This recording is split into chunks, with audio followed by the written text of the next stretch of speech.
morning lakay, magluluto tayo ng panlinis sa kidney, panlinis ng balat, panlinis ng atay, bituka, yan.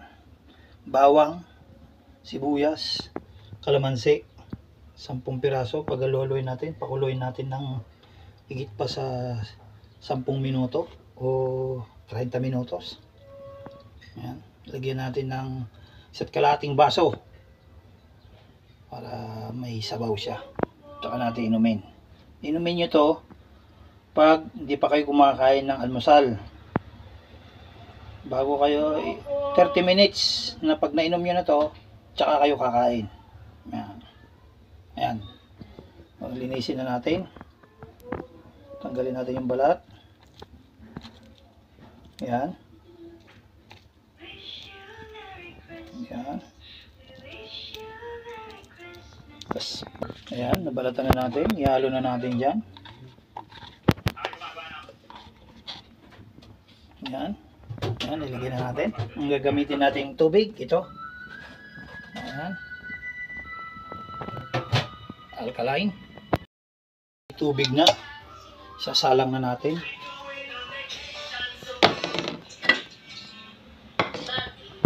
Alam nyo ba ang lasa nito?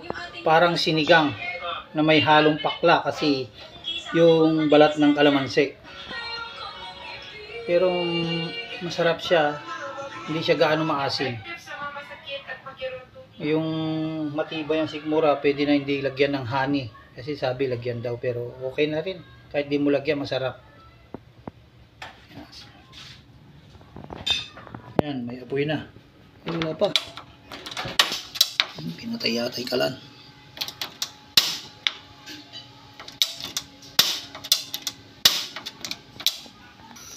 Yan, may apoy na. Pakukuluan natin.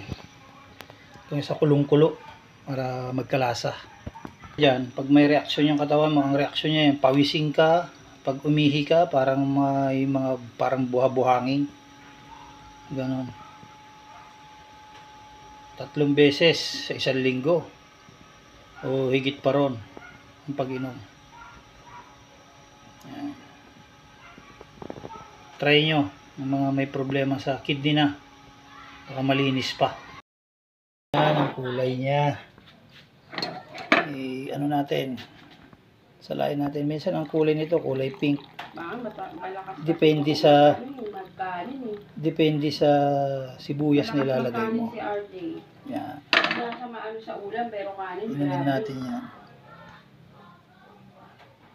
Yan ang finished product ng panglinis.